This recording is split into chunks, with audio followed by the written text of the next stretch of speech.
We should be live, I think, now. Hello. So, Welcome back. We all live. Hello, everyone. Good evening or good morning, afternoon, wherever you are. So nice to see everyone back. Today we have a little special guest. He just came back from did a really nice talk there, so it's going to be nice to get him. It's a different perspective in our field as well. So just before we crack on and present, don't forget to follow us on the Instagram as well. We've been posting things there and we announced that as well, just make it easy for everyone. And we've been posting jobs as well to help the community. Anything else, James? You don't have to limit yourself to Instagram. You can only join us on Twitter and Facebook. Yeah, it's true. A whole plethora of places. Yeah. So tonight we're going to have Filipe Carvalho. Filipe Carvalho is Portuguese director, design. But we're going to get into a little bit more, but just say hello, Filipe. We're going to show your show reel so people can get into what you do a little bit. Hello, and thank you for not butchering my name. I know you're Brazilian, so finally somebody says my name right. That's why I left it for Thiago to say. Right, that makes sense. Yeah. So I'm just gonna introduce Filipe show reel. So if you don't know Filipe, we're gonna get into a nice conversation, guys. It's gonna go a little bit more. Let me just share the screen. Let's see. I think we are a bit better now. So share with sound, so you guys should be able to see.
Nice. Very nice.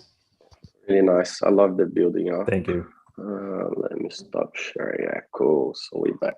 I think we are. Cool. So would be right. I say you specialize more in title for TV and films, so you don't like to say that. Yeah, I guess I ended up specializing a lot on main title sequences. I still do a bit of other things. I still do a lot of TV IDs, promo packages, and all that stuff. I don't really do a lot of.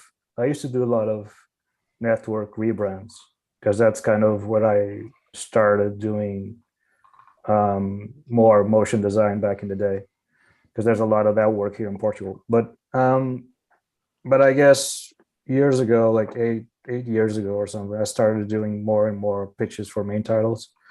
And that's what I basically do now, and that's what I'm known for, and that's what people want me to do, and I'm just fine with that.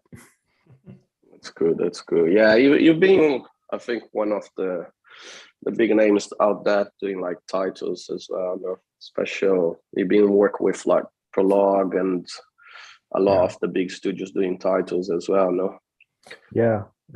I've done. I think I've worked with probably all the studios who do main titles or used to do main titles. I've done. And having said that, what I actually do is I do a lot of pitches. I work on a lot of pitches. It's not like, actually working on the production of main titles that go on air. There's there's a finite number of those that I've worked on, but I've definitely done many concepts for a lot of different main titles. And I started working with Swarovski, Oh yeah. Aaron Swarovski in Chicago when she almost when She's she been on the show opened. as well. Well, she's been on the show last year. Yeah. Oh really? Yeah. That's nice. Yeah. Yeah, that's cool. No, Aaron was the first one that kind of looked at my stuff and thought maybe he's good with doing the main title. Let's see how he does. And that was probably around 2009, 2010, probably. And they had this pitch coming in, and I worked on it, and I really went all the way with it, and they loved it, and that went into the portfolio. And then you know how these things are, and then people talk about it, and people look at it, and they like it, and they bring you for other projects. So yeah, so I started with Swarovski a long time ago. I think that's when Aaron had just opened the studio, probably around that time. And it was a small studio back then. They're huge now, but it was a small studio back then. And then I started working with a lot of other studios, and I've always wanted to work with the ones in Los Angeles. I always wanted to work with, Cal Cooper, Benny out Yeah. as a prologue who were doing all the amazing work. I tried for the longest time to work with Imaginary Forces. I remember, I don't know if you guys want to hear these stories, but Yeah. Of Yeah. course. Go ahead.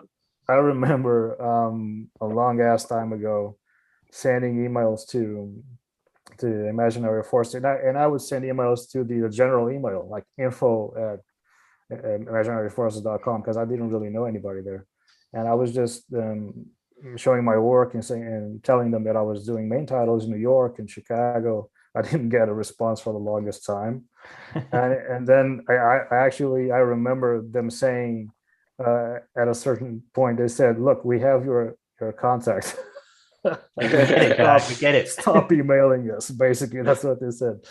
And I told myself, all right, I'll leave them alone. And then after a little while, they reached out, and that was kind of a milestone for me, because for the longest time I was a fan of Karen Fong and Peter Frankfurt and all those people. Did you play hard when they contact you back? They probably just needed the cooling off period.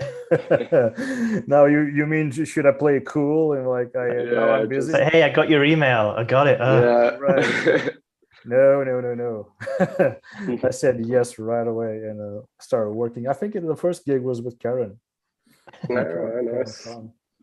And how did you, just moving back a little bit, I was looking a little bit of your history on your career and everything. You used to do like websites before you moved to motion graphics as well, no? What made you to shift there? You had more interest did you used to code as well, or more like web design? Yeah, I used to be on the dark side, man. All right. Yeah, and then I saw the light. No, I was a web designer for 7 years. I always say 7 years, but I think it was actually longer than that. Was that in the .com boom or after that? That was before the .com crash. So you went through it. I went through the boom, the great old days, the golden days of web design. They used to call it web design back then. There were web designers, and now I think they kind of disappeared. But I remember the first actual professional job that I had was an internship working at one of the largest web design companies in Portugal. And that was a pretty cool job. And yes, I did code. I actually code. I did a lot of code, HTML back in the day. I did that for a while, and then I went to a studio downtown in Lisbon, and I was there for, I think, 6 years. I went in as a junior designer, and by the end of it, I was a creative director. And by the end of my time there, I kind of saw that the website thing wasn't really working out for me. Was because too much coding, not a lot of fun. And also, I don't know if you guys remember, but websites used to be fun. They used to be beautiful design wise, And they used to be fun with Flash stuff, interactive stuff, and all that. It's all like new media and new technology. So it's like, well, let's push the boundaries and see how, see what flies.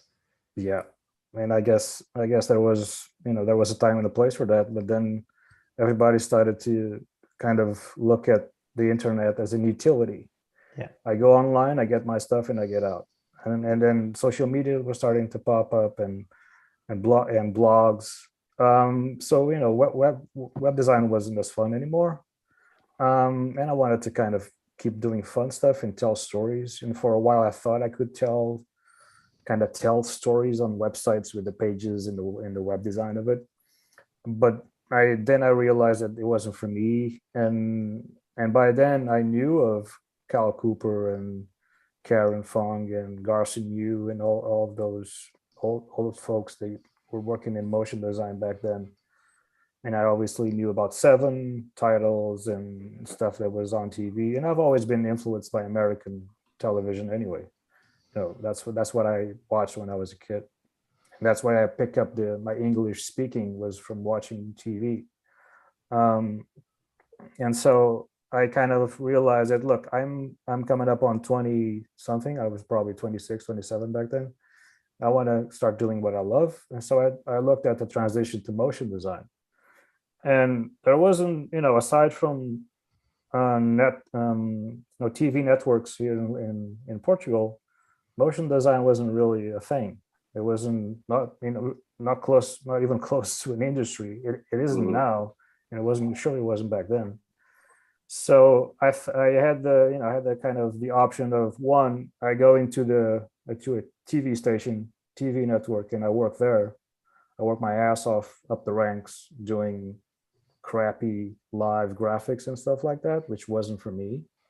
Or I go the difficult route, and I start looking at what's being done out there in America, and try and maybe freelance with those guys.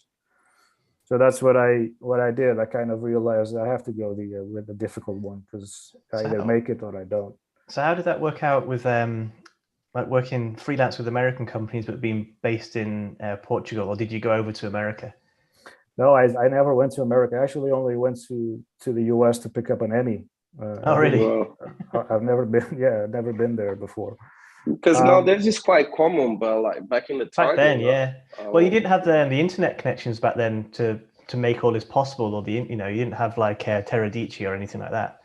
So no. But I think I actually thought about why did I think that I could do it, and I think the reason for that was because I was brought up with the internet, right, and I knew the possibilities of working with the internet remotely. Working remote was starting to be a thing slowly, and I could see that, look, if I have a computer and an internet connection, I could just do whatever I want. And I kind of realized that maybe before most people did, and I kind of went for it. And I remember when I started working remotely with US studios, one of the studios I work with, and I remember this distinctly, it was Blur Studios. I was working with Tim Miller and Jennifer Miller on main titles for, I think the first one was for Thor, The Dark World or something like that. And I was pitching with them on that. And I remember them telling me that they had a bunch of designers working on, freelance designers, in-house designers, a team of maybe 7 or 8 people. And I was the only, and looking at all the people working at Blur doing video game trailers, high-end CG, all the stuff that they do. I think they had like 250 people working on different projects there. And I remember Jennifer telling me, "You're the only one working with us remotely. We never work remotely with anyone." Yeah, it's crazy. Wow. Because they used to fly people as well, no? It used to be common back of the days, Yeah, I remember, we used to fly people, just to go, and they like some places, they even had apartment where they put the freelancers. I was going to say Superfad in there. Yeah, Superfad did that. Digital Kit. I think Prologue did too, a lot of that. But I think they did that in a different way, because I think they still kind of, maybe they don't do that anymore, but they did that a lot because they hired designer animators, illustrators for multiple projects. And most of the times I think they hire these people to work on actual productions. So the production was already ongoing. There was a budget allocated. It's a long time as well. They could afford it. When you're pitching, as you guys probably know, the money isn't there. So you can't really fly somebody in just for a pitch and then fly them out. Doesn't make sense. So for the work that I do and did, and I still do, is work on concepts and work on pitches. That's like typically from 3 days to maybe 3 weeks tops working on something. They're not going to fly me in. It doesn't make sense financially. No. So that's why that never happened. I've always worked remotely with them. So you do quite a lot of or still do quite a lot of pitch work. Yeah. Like, I don't know about you guys, but after a while of doing pitch work, I always get like a little bit of burnout. So how do you prevent like pitch burnout? Because it's it's real, man. It's real. Yeah.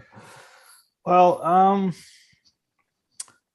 I don't think I've ever had pitch burnout. I've had moments where I think everybody has these moments of you feel less inspired and you kind of start going back to the stuff that you already know and kind of the solutions that you've had before.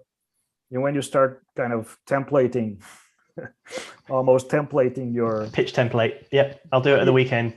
Yeah, you kind of start looking back at the old stuff that didn't go ahead and you pick things together and you cobble them together. Hey, here's a solution. When you start doing that, that's when you're probably burning out a little bit. You find that like the pitches that win are always the ones that you least expect to as well. Like, it's the ones that you threw together in a quick afternoon because you had to get it done to pick up your daughter or whatever. And it's like, that's always the one that gets picked. And it's like, yes, we won it, but I kind of wanted to go with this way, something more creative or whatever, Yeah, that happens sometimes for sure. Yeah, that's happened to me too. Yeah. And like we've been, I think pretty for you also working like in pitching like titles and everything. How do you feel about, because now before we used to have film and broadcast going on, that's it. But now we have Netflix, Apple TV, Disney Plus, Amazon, so they're producing so much, especially Netflix producing so much content at the moment, so it probably is a really good thing for you, it's a lot more work going on in the industry. What do you feel about that? Do you think it is something that's going to carry on like that? Do you recommend people, if you want to get into the industry, it's a lot of work as well? Do you feel it's missing people doing titles? Well, there's many things there that you kind of asked and touched upon, but I think that right now the industry, there's a lot of work because of all the streaming platforms. Yeah. That's for sure. So there's a lot of work. There's a lot of opportunity for doing main titles, and that also means that you can build out teams that work with you more often because there's more work coming in, and you build these relationships with these people. So that's also good for the culture of the studio or for the style that you're cultivating, because then you can work with these people that surround you on multiple projects, and you solidify your kind of your approach and your style. So that's also good from my standpoint. There's a lot of work, but there was a time there, I think a couple of years ago, when they introduced the skip intro button on those platforms. That was a time when I remember studios discussing among ourselves, the creative directors and whatnot, and that showrunners wanted to kind of start to have only a logo, like a 5-second logo coming in, and that's it, a title card, as they call it. Yeah. And for a moment there, it seemed like that's going to be the thing. Nobody's going to want main titles because they're going to skip them anyway. This is like the attention span generation where everything just everything just gets shorter and shorter. But actually, the opposite happened, because there's so much content that they need to differentiate themselves among themselves. And the way to do it is sometimes with the main titles. And I remember one of the shows that really went all out with that approach was American Gods. Mm. So American Gods had this amazing main title sequence by Patrick Laird and Raoul Marx. And the showrunners actually, before the show premiered, they used the title sequence, which I think was around a minute and a half or something like that. And they used the title. What's that? Is that the one with Ian McShane? I think so. Yeah, the actor. You mean? Yeah. Yeah. Sorry, it's in my mind. Like, who was it? I know it was Lovejoy. He used to do a TV show called Lovejoy, and that's what I knew him as. Sorry to interrupt. I just had to get it out. Yeah, it's the main title with the where the camera's following up a totem pole, and there's a lot of neons and stuff. Oh yeah. If you guys remember that. And they used that as a marketing tool. So they dropped the title sequence like a week before the show premiered, and it was all the buzz everywhere. And I think that was kind of one of the milestones where people thought, maybe this title sequence stuff is worth investing on. And it worked out. And now, right now, all the pitches that I'm getting, that I'm working on, and I've worked on for the past year, they're like a minute long title sequences. Nobody's doing short title sequences. So that's a good thing. Yeah, it's nice. It's nice when you have like a proper sequence you can actually, get your teeth into as well. Whereas, if you have like a 30-second sequence for whatever, it's a bit nothing, but like a minute's a good length. Yeah, I've seen some shows where I watched the title sequence and then I watched the show. And after I watch a few episodes of the show, I kind of think that this is a missed opportunity because maybe the title is just, 10 seconds or whatever. For some reason, somebody chose it that way. And some of those feel like a missed opportunity because there's a lot of things on the show that when I'm watching, my brain starts thinking, well, they could have used this for the main title. And it's nice sometimes when you watch like a TV show and you watch the title sequence, then maybe after you finish like the whatever season, and then you watch it again and you can pick out all the little details that make sense now because you've seen the TV show. I love stuff like that where it's like you're deciphering the titles. Yeah. That's quite good. That's exactly that's usually the intent, is to a lot of directors, creative directors, think that way, and I think that way as well. When I'm working on a main title, I'm always my consideration is always that people are going to watch this multiple times. Every time they put on an episode, they're going to watch it. That's the hope, that they'll watch it. Yeah. And so I'm going to have, every time they're going to watch this, I want to have something on there that's going to be, maybe it's an Easter egg, maybe, and this is more important to me, I think, is maybe there's something that starts to become ingrained in your subconscious when you're watching it. And you don't know what it is, but it's there, and you kind of feel it every time that you watch it. And by the end of the show, you've kind of realized that you've been thinking about this thing that's on the main title. So that's really cool to do, and that's very hard to do, but that's really cool. Yeah, because it's true. If you're gonna watch like 10 episodes, every time you have the same thing, it's gonna reward the viewer. Really, it's really hard to keep the attention of people watching there. So is a lot of your work American based, or do you have a lot of work in Portugal as well, or is it just quite all over the world? Is it quite mixed? No, it's all US. I've been working with US clients for I think 10 years now. Sometimes there's a lot of times Portuguese or European clients will reach out with a thing, but usually doesn't fit either with the style or with the budget. But sometimes something will pop up that's kind of fun to do, and there's like room to play with or something like that. And I'll do a thing here or there, and I've done that in the past. But broadly speaking, no, it's all US shows. Do you ever have issues with their time zones? I mean, are you mostly working as if you're working as part of a team and they're over in like LA or whatever, the time difference is quite substantial, especially if you're directing a title sequence and all that kind of side of things. Yeah, it used to get tricky. But I've been working remote with with Los Angeles, Chicago, New York, so a lot of different time zones there, and I've gotten used to it. I'm now used to having meetings, check-in calls at midnight, 1 a.m. my time. You kind of get used to it, and you kind of organize your life around it. It was easier when I didn't have a kid. Yeah, that's why I was going to ask you. Now it's making even more difficult because you have daughter as well. So to have the calls and the kid is always awake in the morning, it's not like you can adapt to the kid. You need to adapt to yourself. Yeah, man. Because it was harder before, not because of the calls, because now I'm kind of more hands off and I'm more directing and on calls with teams and clients and stuff like that. But when I was a freelancer and doing the work in Photoshop and After Effects and having these calls and stuff, I used to work before I had a kid. I used to work through the night, and I would do on Monday go to 1 a.m. on Tuesday 2 a.m. on Wednesday 3 a.m. then 4 then 5 and then crash on the weekends. I used to do that, and that was crazy, obviously, but I did that for a long time. And maybe too long, but that was the only way to do it.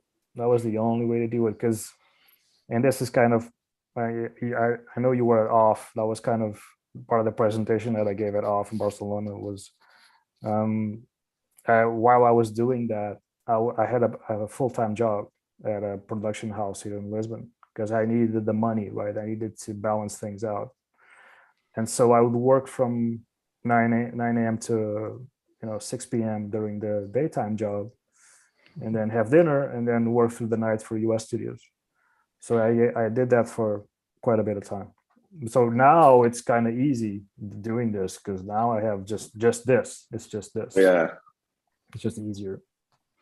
But also we're getting old as well, because can't do that anymore. When we're young, we all want to work. We don't mind to work late. We think it's a fun thing, and then with the time, and there comes the kid, and you're just like, oh my gosh.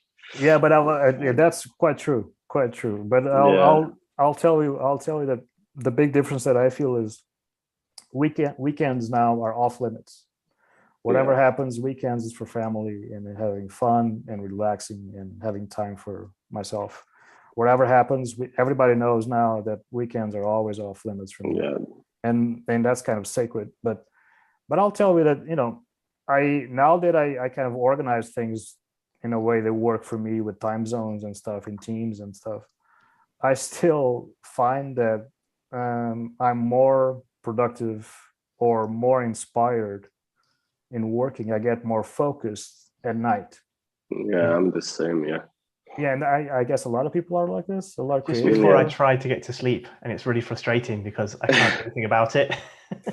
Yeah, man, I just feel like I've tried being more of a morning person or working during the day, and I do, but I know that if I just sit down at night, it's just different. It's just the work. That's the benefit of being remote is you do pick your own hours, or you make your hours work for you, so that that you're more creative in the night, so you can do that rather than like a 9 to 5 in a studio where you kind of you have to be creative at this time and this time only. Yeah, it's harder. Doesn't really work. It doesn't work as efficiently. And it's I was thinking about that the other day, and I was talking to Ash Thorpe, who you guys know, obviously, right? Mm-hmm. And I was talking to Ash, and I was watching Alberto Mielgo. You know who Alberto Mielgo is? Yeah. The short for Love, Death, and Robots. Yeah. And Alberto Mielgo and Ash Thorpe are similar in the sense that they're so ambitious with what they want to do that they'll just work until they die, and they work a lot of hours. And I was watching Alberto Mielgo talk about that and how he works all the time, and he goes to the night, and it's just crazy. And he's 42. Wow. And Ash, I think is 40, 41. I think he's 2 years younger than me, probably. Not sure, but I think he's like 40. And I sent him an email last night, and just out of the blue, just with a reference just for him. And then I checked the clock on the watch on my wrist, and I thought, oh shit, I think it's 3 a.m. in Los Angeles. And he answered right away because obviously he was working. Working, yeah. Working. So those guys are still doing it. Yeah, it's true. Some people is driven. They probably don't have kids, no? Ash does. Ash Alberto, does. I don't think he has kids now. I think we need to get Ash on the show and question him about this. Yeah. And see how he does it. Hey, you should, yeah. Yeah, it's probably a lot of like what's that monster drink, energy drink. The Red Bull. Yeah, exactly. Yeah. Let me ask in regards to your process. Just like to some people is quite interested the way you do things. Can you talk a little bit? How is your process when you get a film? Like to come with the title, because it's different than come with a commercial when you get a briefing. A title is a lot linked to the film as well. It needs to have sometimes make sense somehow. Do you have like a process you could share with people want to get into this? I love talking about processes because process to me is where the fun is. My process is the most important part of my process is the research. So when you get a call with the showrunners or the creative director, and you go over what they're thinking about, go over the brief, and they'll typically let you watch the first 2 episodes, or at least give you all the scripts so you'll get a sense of what the show is. And then you go back and you kind of digest that for a while, and then you start working on it. And that's my favorite part of the process, is when I get the brief and I get the scripts or watching the show. And then I'll just turn everything off and just think about it for like a day. And that's when my brain starts to kind of see patterns in things and make connections with ideas and stuff that I saw or stuff that they told me on the call, and start connecting these things, right? And for that, I need to be focused just on that. I don't want to watch anything. I don't want to go online. I don't want to, I just need to kind of think for a beat. And there's not a lot of time to do that. It's basically one afternoon or just through the night thinking about this stuff. And then the research part is, that's the most important part, is then you go online and you research everything that you possibly think of about the project. So I usually give an example of, if you're working on a show that happens in the 1940s during the Second World War, you'll just research everything about the location, the time period, who these characters were, if they were real or if they're fictional, the clothing, the guns, the details on the guns. I try and gather as much information as I can, and then I'll let that kind of simmer for a while. And the way that I do this is kind of funny, because, and my wife used to kind of watch me do this, is I have 2 monitors. So on one monitor I have the browser, and on the other one I have a folder, and I'll just drag pictures from Google or stuff that I find. I'll just drag those photos and those pictures to a folder, and I'm not even going to use those images. It's just a process of finding something that I like and collecting it, and goes into a folder. So my research folders for projects can go from 100 pictures to like 1,000, 2,000 images. And I'll probably not even just not use any of them, or just 1 or 2. It's just a process of finding these things and cataloging them in my head, and making sure that they're on the folder so I can kind of go back and see them again. That's the process that I have of making these connections. And that's, and that's kind of, I think that's what a designer does. I think that's a designer kind of collects things in his head, thinks about them, and then finds the patterns and finds the missing link. Connecting those dots in like I don't know, at least, what's it called? In the most unexpected ways, when a project comes in out of the blue, it's like, oh yeah, maybe that'll go with that. Yeah, and I think that's when you find ideas, is when you do that, and you see possibilities for ideas. and typically when I go through that process, I come out on the other end with maybe 3 different ideas, and they're not solid ideas, they're just sketches. And that's when I'm not one of those designers that has a sketchbook. I wish I was. I just can't bring myself to stare at a blank page and write or draw something. I go straight into Photoshop, and and this is kind of a silly thing, but I can't have the canvas white. It needs to be black. I think the whiteness kind of freaks me the fuck out. I need it to be black. And the way I kind of bullshit myself about it is, look, a black screen is like a TV screen that's turned off, right? And a white screen is like a blank piece of paper that's staring back at me. Yeah. So that's kind of a highfalutin way of seeing it, but that kind of makes sense to me. And then I go into Photoshop and I start dragging some photos in, and I do a lot of photo bashing, a lot of photo montages. And that's when I start to, and this is kind of a long answer to your question, but that's when I start to actually see if the ideas work. And I'm very destructive during that process. I'm not peculiar. I'm not trying to make a beautiful frame just yet. I'm just, sketching stuff out in Photoshop, dragging stuff in, mashing it together, tweaking things, and see if the idea can survive visually. So that's when you start. Once you have the concept and the basis of the idea, then you need to find a visual representation for it. And those two things can be different. The idea can be one thing, but the way you show it can be very interesting, can be abstract, can be a metaphor. And that's when you make the connection between these things. And that's when I go into Photoshop to make that connection, the visual side and the idea side. And sometimes things survive. And sometimes I just need 2 frames on the board. And I bore things really early in the process. I get 2 shitty frames. I put them up in the board and I stare at them and I go like, I don't think this is going to fly, because I don't see how this is going to progress. And then I go back and I add stuff or subtract stuff. And that's how and then come up with when the sequence starts to work, then I know I have something. And then it's easy for me. Then but by the time that I'm doing this, it's like 3 days into a project. So, briefing, thinking about it, research for a day, and then starting Photoshop. By the 4th day, I usually have like 6 frames, maybe 5 frames, where I can see that this thing is going to work. If the flow works or not.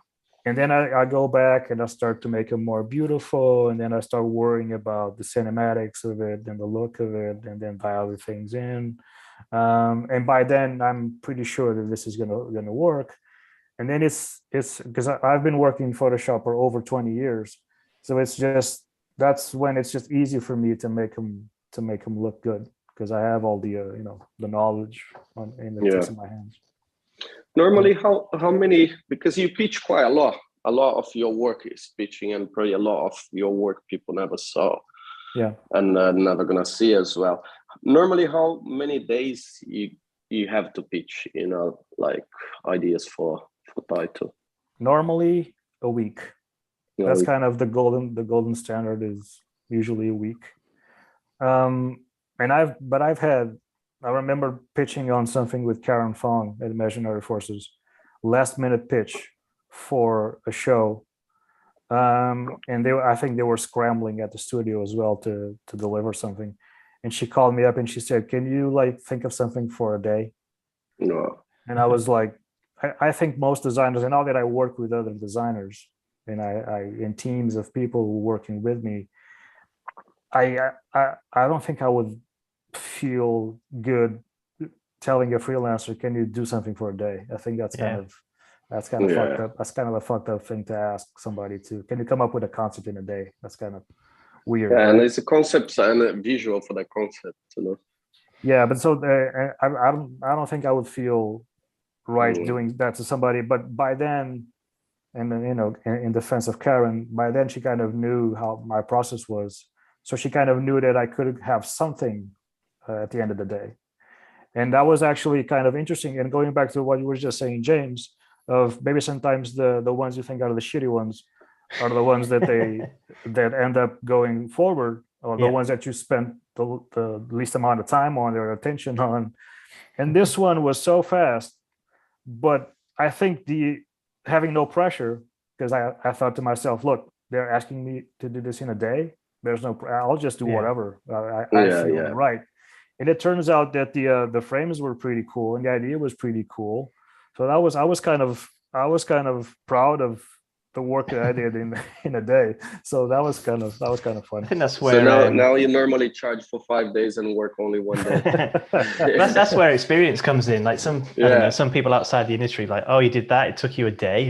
It's like, Yeah, no, it took you know, 20 years. it took 20 learning years, to do that in exactly. 1 day, yeah. Yeah. And that's actually kind of something that I think is worth also talking about is most designers that I work with, the freelancers, they'll kind of need, by the end of a week, they'll have frames, but they won't be, super polished, because a week isn't all that long to, especially if we're Yeah. working in 3D, as you guys know, Yeah, it's true. and render times and all that. Because I don't work in 3D, this is just Photoshop stuff. By the end of a week, my frames are usually very polished, because a week for me is enough to make something that looks polished. So that's why my day rate is what it is, because people know that by the end of a week it's worth 2 weeks of time Yeah. for another freelancer. So that's kind of, but that's something good out of working with. There's a lot of bad of working with Photoshop, but that's a good thing. Yeah. Do you talk a lot about using photograph and research on that? Do you, because I see you take pictures as well. Yeah. Go out and take pictures when you're pitching something, you remember something and you go and say, oh, let me take some picture, and use your own pictures on the decks. I've done that. I've done that a few times. I don't do it as often because I don't really have the time to go out and take those photos, right? I wish I did. But I kind of learned that with working with Danny out at Prologue, because actually not at Prologue, but at his company, Prodigal Pictures. But I saw Danny has a huge archive of photos that he has just for fun, and he goes back for pitches. He goes into the archives and finds stuff, his own stuff. That's cool. And I've done that too, and I remember doing that in a few instances of pictures that I just took because I thought they were cool, and I worked those into the pictures. So yeah, I wish I do that more, but yeah, it's what it is. Yeah, I think that's, I don't know about you guys. We used to always go around taking photos, but then, now that you have like family and what have you, it's difficult to have time to take photos with the camera. That's quite tricky. Yeah, and it's also because in my case, I'm working from my home office. I don't really go different places all that much. It's just the usual routine of places, of locations. So there's not really much to photograph that I haven't seen before. So you're kind of stuck in the stuff that you already know. Because when I went to Barcelona, the last day when I was finally alone for a bit and just walking around, that's when I took photos, and it felt good. Yeah, it's true. It's especially, I think now everyone working from home is you're getting less and less. The community. You go and see different things. You always at home. I'm loads of photos around my house. Yeah, I used to have. Simon used to work with me. He did this little project where he used to go every day and take, I think, 5-step photograph through a whole year. And he put like as infinitive going always through. So, but I imagine nowadays, if you're just at home, you can't go in different places and take pictures, so everything's going to be around your house now. That's a shame thing. Yeah, I think for me at least, I need to kind of force myself sometimes to get out of the house and just go for a walk or stuff like that, and just because I need to see different things. And when I get invited to go to do talks or whatever, I thought it was really fun because I know I'm going to have the opportunity to kind of clear my head a bit. and get some new input. Yeah. Also, nice to hang around with kind of like-minded individuals as well. Oh, That yeah, doesn't necessarily happen that often anymore. So that's quite a nice thing. You guys used to do this in person, right? The SNE event? Yeah, again. we went back last month. Yeah, we stopped for 2 years, no, James? Yeah, I think 2 years Yep. because of the lockdown. We've been doing for 13 years. So last month was we got back on Café 1001. Last month was the 13th anniversary. So and we've got our next show next month. Next month, 14th of June. So we'll put the date on there. We can announce in the end. Yeah, but I think it's something I saw for you. Probably you've been working remotely for so long, but it's something we did. Even back on Café 1001 last month, and we had about 250 people. And I'm gonna say in the 13 years we did was the most warm show we had. People clapping and so many people thank us to get that back. I think people need it. Like James said, you see other people, and we saw the same off. This month? This month. A few weeks ago. People really need it. When was the last off festival, other than obviously last month? Was that 2 years ago? 2 years ago. It was 2 years. Because we were going on 2020 and they cancel, and 21 they couldn't cancel, so they did online. Oh, I did a talk. It's a lot of pent-up creativity. It's not the same. I think people just miss meeting, and we saw that really strongly in Barcelona. Just see everyone again and meeting people you've been talking on just online for years, and you never saw the face. Just reminds me a little bit how it used to be before all the internet and festival, when we used to have moregraph.net. I was even trying to see if the website doesn't exist anymore, but it used to have some. No. I don't think so. It'll be on there's archive.org that archives various old websites. There must be a version of moregraph.net on there. Has to be. For who doesn't know, moregraph.net was before Bolshonogger for any other festivals. Was a pink website, basically very a pink. Forum. And I know. I remember that, dude. I remember going into the forum thing and seeing the small quick times. That's how we used to ask questions about tutorials. Didn't exist tutorials on the internet. Exactly. And that was the time of Creative Cow and all of that stuff. I mean, Creative Cow, they haven't changed their website design in probably 20 years. It exists, no?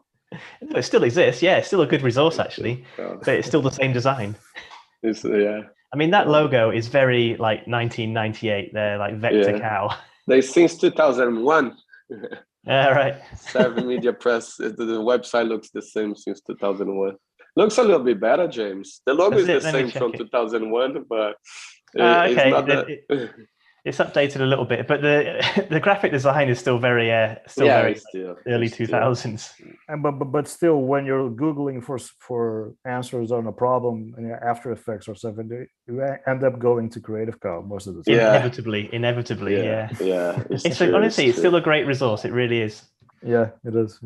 It is really good, but I think it's really nice. But I can imagine for you, with the pandemic, didn't affect as much as you work already from home, and your clients is all abroad as well, work-wise. It didn't really make much of a difference. And it was funny because people were calling me, how do you do this? You've been doing this for the longest time. How do you just work remote, and the time zones and stuff like that, and rates? And people were trying to figure that out.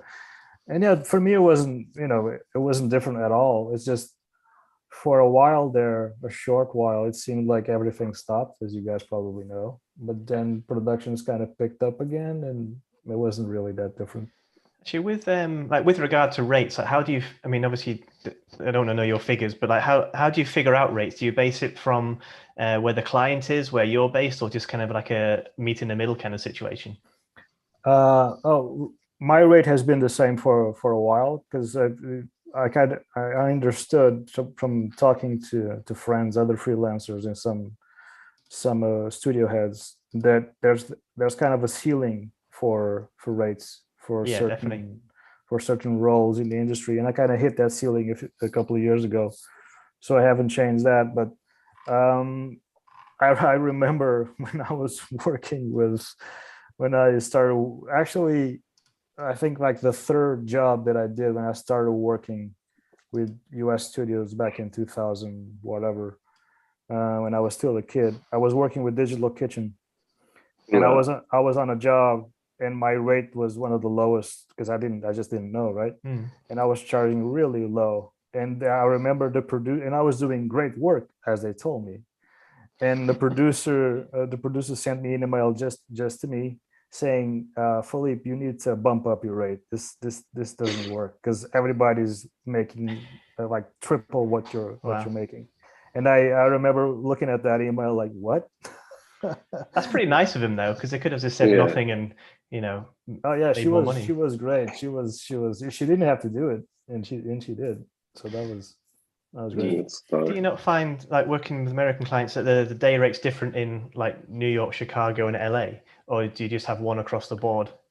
It is different, yeah. And I think I think there's a reason for that, at least in main titles and stuff like that. I think if you're working in commercials, the rates are much different. They're much higher. But the roles there are kind of more segmented. Yeah. So they're looking for, an artist that does sell, or a Houdini artist or stuff like that, and they're willing to pay top dollar for that. But when you're working in main titles and promo packages, things are kind of different. And I found that New York has a rate, Chicago has a rate, or Seattle, and Los Angeles has a much different rate. Yeah. And I think the reason for that is New York doesn't really get to do a lot of main titles. They're all stuck in Los Angeles. So New York does, I guess, studios in New York, they do like maybe 5-6 main titles a year. With the studios there, like Method Studios or some of the others. And Chicago, I think it's basically Swarovski that's doing It's pretty main much titles. it, really. I think pretty much it. There used to be more, but I think it's Swarovski. So I think they have a different rate probably because there's not a lot of work there, so it's a lower rate. In Los Angeles, that's where the top rate is for main titles because all the work is there. So it's Right. basically, I think that's basically the reason why. Do you think that will change at all? Because now we're becoming much more of like a global community where location is less important. That's a good question. I think as long as, I don't know. I think there's no real reason why a studio in Lisbon or London or Helsinki can't pitch and work on all the jobs that every other studio is working on in the US, as long as they have the credibility and the capabilities to do it. But I think it comes down to, look, if I'm in the showrunner's shoes and I'm thinking like he's thinking, I'm thinking, why should I trust these guys that haven't done anything like this? I think there's also a lot to be said for, like, for example, if you're a studio in LA, then you can go out and meet the commissioning people for lunch or whatever and build that relationship as well. There's still a bit of that, but not a lot actually. That the way of doing that sort of stuff, going for lunches or having the director come out of the big studio and visiting the small design studio, that doesn't really happen anymore. All the studios in Los Angeles, they're basically remote as well. Yeah. It's like they being in Los Angeles or being in Frankfurt doesn't really make any difference whatsoever. They're missing out, man. They should totally go to Lisbon. That's what I keep telling them, and that's what they told me when I was in Los Angeles. Everybody came up to me and asking, how do you do it, man? I want to do the same. I want to get out of here and live where the sun is good and the food is great and do the same work. Yeah, because I've been seeing quite, I don't know, I think we really fucked up here, because with the whole situation with Brexit and the COVID came and opened like people can work remotely a lot more. But it's something I see in London is really hard to find talents to work full time in house nowadays, because is that more so post Brexit? Would you say? It's post Brexit for sure. But the main thing is because before we could have anyone from Europe, was all legal to work. But after the Brexit, we had the pandemic as well, and that made every studio accept to work remotely. Yeah. So a lot of the people we work freelance and friends, everyone moved back to Portugal, to Spain, and to France. There's no reason for you pay living price in London, and if you don't need to be here, you can be in the sunny Barcelona or Lisbon, and you have the weekend on the beach. You're paying a third of the cost or half of the cost to living, but you're still getting the pay as if you work in UK. So you have a better quality of life. You have better, like money wise. So it's been really tricky, and I think we're gonna see more and more of this now. Do you think it's going to kind of force you to change your like company strategy in a way, or how you work, like how your pipeline? I think we're doing a long term. I'm really trying to keep, because I still need to see people. I think it's easy. I don't know for you, Filipe and James, but for me, I like to sit when we're doing brainstorm. Everyone sit around the table, or sit in the room and discussing, trying the idea. Man, you're a romantic. Yeah, have that. Go for lunch after. But I don't know. I've it's the way I learn to to work, and I think bouncing the ideas is a lot easier. But I think that's kind of going away, though. I think. Yeah, I think in a long term will go away. I think I've been seeing that happen with studios in Los Angeles. Some big that you guys know, some really recognizable names, and others where they kind of found out that you can work remotely with everybody. They don't need to be there. And there's obviously a bigger overhead with paying people. Yeah, that's true. Expenses and all that. So they kind of figured out that, wait, I don't need that. And the quality of the work is still intact. It's still the same. And also, just and I'm not sure which reason is bigger, or stronger, but people don't want to go into studios anymore. People want to stay home and work. Yeah, this is a problem. We do like lunches with the other studio owners. Is a problem a lot of people having now, how to get the staff back to work. But in the other side of the coin as well, we see Buck is going completely opposite of that. Buck is open everywhere in the world so they can keep the talent. They jumped from before pandemic from 250 people, I think, to 500 now. So. How many of those work on site, and how many, it could just be I don't know what the situation is with Buck per se, but you could have like a skeleton crew on site and then most remote staff kind of thing. You could, but if you go to Buck's website, you look New York jobs, boom, at least that size, Amsterdam job, Sydney job, LA job, boom, around the world, So they still getting the people to, and the new ops they have is massive, It's crazy. But still, I'm not sure there, Thiago, if they have the list in the New York office or the LA office for the people they need, but I'm not sure if they need to be there. I think the work is there and the need is there for that specific office, but I'm not sure, because I know a couple of people who work at Buck, and they haven't left their homes for a long time now. So I'm not sure how that's probably, I think Buck probably has the money to keep people in. Yeah, they have the power for that. Yeah, but I think we'll change, especially for small studios. You just overhead that you don't need anymore. Yeah, it's true. You can move out of London and have like a nice studio somewhere. And, have less overheads. Yeah, it's true. You can come north. It's pretty nice up here. I go to Lisbon. Yeah. There's a lot of people thinking about or actually moving here from the US. A lot of names that we know are starting to come over. A couple of our friends have moved up. They used to work at various post houses and what have you, like the Mill or whatever, and they've moved to back to Portugal or other places in Europe. It just, it makes a lot of sense, doesn't it? Nice pace of life, still getting earning well. Yeah, I think so. True. I mean, London's great, but I think when you get to a certain age, it's like, well, I've done it now. Yeah, I want to relax a little bit. And that's what everybody keeps telling me, that London's cool when you're young, but then you gotta get out of there. Yeah, exactly. To get out. Yeah, it's true. Cool, guys. We're getting to 1 hour of show. So shall we do last question for Filipe? You need to look after your daughter as well. Yeah, she's probably. Should we go with the ending question, James? Yeah, you can ask it. Cool. So imagine the end question.